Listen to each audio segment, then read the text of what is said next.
May mga taong magagaling, masisipag at maraming pangarap pero bakit hindi pa rin umaasinso? Dahil kada may problema, emosyon ang nauuna kaysa solusyon. Kapag may pumuna, nagtatanim ng sama ng loob. Kapag may tumanggi, sumusuko agad. Kapag may maliit na pagkatalo, ayaw nang bumangon. Ang totoo, hindi lahat ng nararamdaman natin dapat nating sundin. Sa negosyo, sa trabaho at maging sa content creation, maraming pagkakataon na masasaktan ka, madidisappoint ka at makakarinig ka ng hindi magagandang salita.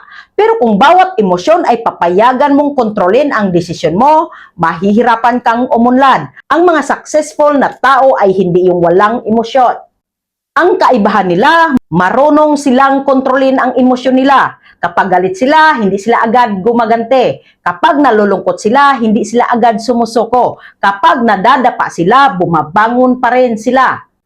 Tandaan mo ito, ang emosyon ay dapat pinakikinggan pero hindi dapat pinapaupo sa driver's seat ng buhay mo. Dahil ang pag-asinso ay hindi para sa pinakamatalino lang.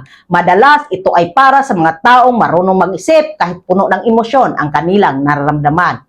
Kung gusto mong umasenso, kontrolin mo ang emosyon mo bago nito kontrolin ang direksyon ng buhay mo. Huwag mong hayaang isang emosyon ang sumira sa pangarap na ilang taon mong binubuo. Agree ka ba?